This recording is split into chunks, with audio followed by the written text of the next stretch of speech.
All right, ladies and gentlemen, welcome to the video. So it's come to my attention that more people were a fan of these Ford Fusions than I originally thought. So I posted a short about the Ford Fusion, and so many people have commented that they love theirs. They had one, it got in a wreck, they're gonna get another one. So we're gonna take a look at four of these things kind of briefly today. So this is a 2015, this is a 2019.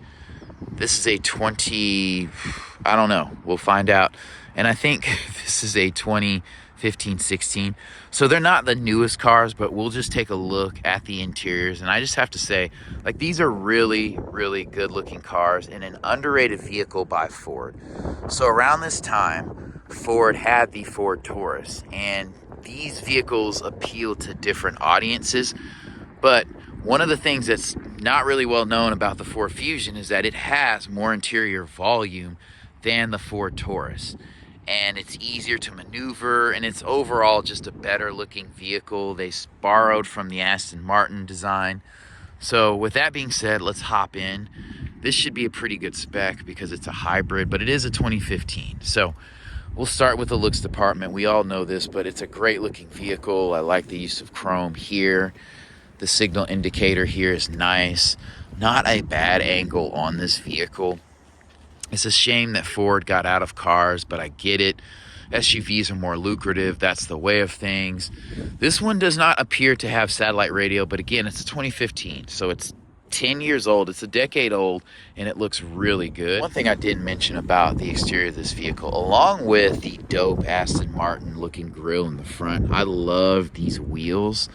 There are larger options, but I love the style of wheel on this vehicle. These are 17, so this is as small as I would go, but a very, very dope looking aluminum alloy wheel. Opening the trunk, since it is a hybrid vehicle, you do not have as much trunk space because you have a shelf there. There's battery and additional electronics that are going into this, so a decent sized trunk. We're just gonna go ahead and hop into the driver's side and take a look at that. I love this keypad here. I know a buddy with an Explorer, and he says he can leave his keys in the car when he goes into the gym. That's a dope touch. I like that it says hybrid here. And this vehicle sits a little lower, but not too low. And the doors feel solid in this vehicle. This feels like a very, very well-made vehicle. I know it was popular in its time, but Ford did a great job designing it. The door opens wide, so you can get in easily. Like, you don't have to kind of squeeze in, but if you have bad knees, it does sit a little bit lower. Just keep that in mind. But this is a tasteful design here. You do have different colors, different textures here. I'm not mad at it. I love the metallic accents on the edge of these switches, and all four of these windows are automatic windows. So you have an electronic driver's seat. This is a hybrid, so it's going to have some more features. The seat is very cushy, and I don't feel like I'm sitting super low. One of the things you will have to get used to if you're looking into a Ford Fusion is kind of the funky design of Ford Sync. I don't mind it. This is not the greatest example. It's a very, very small screen. Again, this was a decade ago, but it's straightforward. Like, you know how to use it. It actually does have satellite radio. You got a CD player, obviously. You know, the controls are pretty straightforward. They're just not pretty to look at. Here's your transmission control here. You have an electronic e-brake. Going back to the seats, they are more cushy than firm. They kind of lean towards that side. This is a faux leather, I believe. If not, it's still holding up pretty well. I like the two-tone design. It is a nice seat. If you're a larger person, it's not the biggest seat, but because it does have some bolstering. It's concave here, but I'm not mad at it. LED lighting in here. Again, this is going back to 2015. A nice sunroof. Here's a look at the back. This footwell is not super deep in here, so this isn't a massive vehicle, but I'm not mad at it. The steering wheel is a great size. These grips here really help you. You have an analog digital mix here. It's a hybrid vehicle, so that's pretty dope. Your Ford badging here, but all the usual suspects are here. Your Bluetooth controls, your cruise control, your headlights are here, which I love that. This is not overly complicated.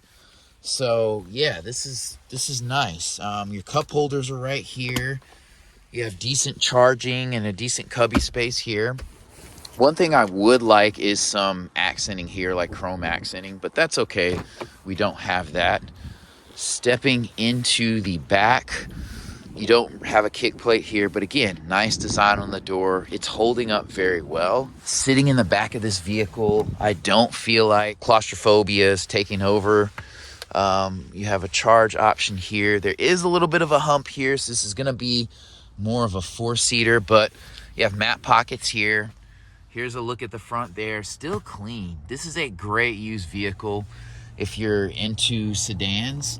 The seating feels nice. These seats don't feel as cushy as the front seats, but they feel more balanced. And if you're an average size to slightly bigger person, you'll be fine back here. 2 adults only. You do only have one LED light, but that's okay. Visibility's not great, but you do have a backup camera. And again, the doors open up wide enough for you to get in and out with relative ease. All right, so popping up the hood, excuse that bird mess. I like the creases in the hood. They give it more of an aggressive design. All right, so not the simplest of designs here, but you have obviously an electronic motor, a small, I believe, 4-cylinder engine. You're not gonna be doing much work here, so your air box is there. It's a little bit more complicated, but again, that's the way of things. I kind of have mixed feelings with it being a 10-year-old vehicle and Ford moving away from cars, but they still have like a hybrid escape and those sort of things. So this is not a forgotten technology or drivetrain design by any means for a Ford dealer. So I don't think you would have too much trouble. The challenge with these is sometimes like they'll start off in electronic, and then you'll get a boost from the electric motor. The power delivery doesn't feel the most organic and comfortable, but the trade-off is you get good fuel economy. All right, so next we're gonna look at this 2019 SEL, and then this is a 2017 SE, and I think we'll get a good look at the model range here. The SE is kind of like a mid-range. SEL should be top of the range. This one looks really good. This one probably looks the best to me out of all of these. I mean, by a very small margin. These are all great colors in this vehicle. These are my favorite colors in this vehicle, more so than that one. That one looks a little red, ruddy, aftermarket-y to me. That titanium color is nice. That's a traditional Ford color, but these are more better, as a friend of mine would say. Walking around this one, I do like that the headlights seem a little bit more aggressive. They look jeweled versus this one. Again, this is 4 years later, so they're a little bit slimmer. You don't have fog lamps, but again, the design carries over. The wheels are not my favorite, but this vehicle does not have a bad angle on it, and I didn't realize this one is a hybrid as well. So I love the indicator here. Use of chrome is nice, and you have these inlays that I like, and you also have keyless entry in this vehicle. Looks like it has a 2-liter 4-cylinder hybrid drivetrain. The vehicle does sit a little bit lower, but that is not bad at all. I love the reverse lamp up here, the high stoplight. I like that it's kind of slim and LED. This trunk lid feels substantial. You have the same thing going on here. So let's see what a normal lid would look like. This one has the 1.5-liter engine. So this is the normal trunk, and you definitely have a bit more space back here. So there is a trade-off. I would prefer this, but I'm not going to complain too much. Just a very, very sexy vehicle. I love the reflectors in the back here. Let's take a look inside. All right, so the doors do feel substantial, and they do feel like a premium car door. This is an automatic window, the dual stage push. I've already said I like this design. Multiple textures and colors. Stepping in, I'm not going to open the door too wide, but it does open wide. I don't want to hit this car. So entry and exit will be pretty easy. Right, so here's a look at the cockpit. A very nice looking cockpit. This is kind of a gray beige interior color. Interesting. The doors do close solidly, and this vehicle is 6 years old. So it's not super old, but again, a very substantial wide door. I like the mat pockets here. The vents here are nice. It's kind of interesting, but like I said in the other vehicle, you move them all the way over to close them, or maybe I didn't say that, but there's no kind of roller to close the vents, which is okay. I would prefer USB down here, but not gonna have a ton of space for 3 adults back here. This is more of seating for 2. These seats are more preferred to me. These feel a little bit more cushy than the other one, but they're holding up very, very well. I love the ridges and rolls here. Super nice. I could sit back here for hours and not complain. The footwell is not that shallow. I have big size 13 feet, so definitely feels good here. I kind of like this two-tone situation. The roof line does sit a little bit lower. You know, if you're sitting up like this, your head could graze it, but the seating is a little bit recessed and kind of reclined. Back visibility is not great. I did not look at the cup holders in the other vehicle, so this is nice. It doesn't angle down too much to where your drink is going to be spilling. Like, I would honestly say this is probably the successor to the Ford Taurus of the early 90s that like was killing it. Again, this door is nice and wide and a little bit concave, honestly, to give you some more room. Electronic seating here. This seat has had some damage that was attempted to be repaired, so we'll disregard that. There are so many of these out there that, you know, you could honestly see a couple bad examples, but you should be able to find one that's good. Looks like this one has lane keep assist. You know, your headlight stock is there. It doesn't have a flat bottom steering wheel, but again, it's a good size. All your controls are the same. This Ford Sync system looks way better. Feels a little bit further away, but that's okay. The vents here are nice. You can just turn them this way or that way to close them. Again, no roller thing to do that. Your start stop button is there, which is okay placement. I love this transmission stock here and the electronic parking brake, and you have a hill descent thing here. Your cup holders are here with the chrome lining, which is a nice touch. I like the dark floor carpeting contrasting with the color of the seats in here. And this sunroof feels a little bit above average size, so lets in a good amount of light, so I love that. You know, these guys do slide out. They are good size with good lighting here, and they seem to be holding up well. This seems like above economy headliner. This is probably my favorite one thus far. You can adjust the shoulder belt height, and these front seats, they feel more American squishy instead of like the firm Japanese seats you would find in Infiniti or Nissan or Honda or Toyota.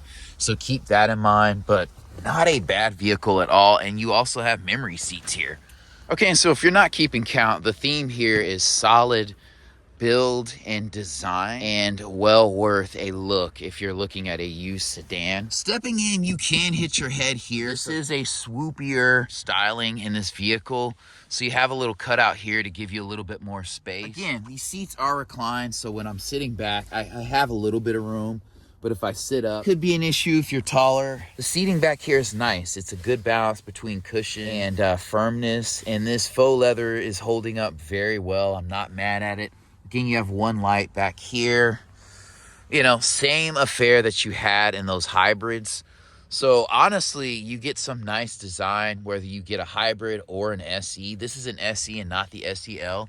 And I think the cabin looks just as good.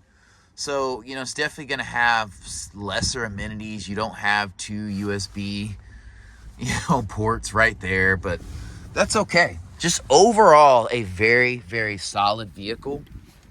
If you're a younger person or you have a smaller family and you don't really need an SUV, this is a great option for a used car. I would like for the car to sit up a little bit, but I get it. It's going to handle better sitting lower. It's going to feel sportier on the highway, and that's just the way of things. Stepping into these seats, I will say this again. The seats do feel kind of springy, cushiony, like American seating does. That's not my favorite, but again, this Ford Sync design is great. You even get heated seats in this one. This one has a 1.45 liter 4-cylinder and has paddles. That's so cute. I would probably try to get a 2.5 liter 4-cylinder. if possible, or really the EcoBoost, the 2.5 liter, 2 liter EcoBoost. One thing I will say with this vehicle sitting lower, like I feel like the footwells do feel like a little shallow. They're not as tall as other ones. You definitely have enough space in here, but the seat, you can tell, is closer to the floor versus some other vehicles. I have automatic windows here and memory seating here. That is crazy. This is an SE.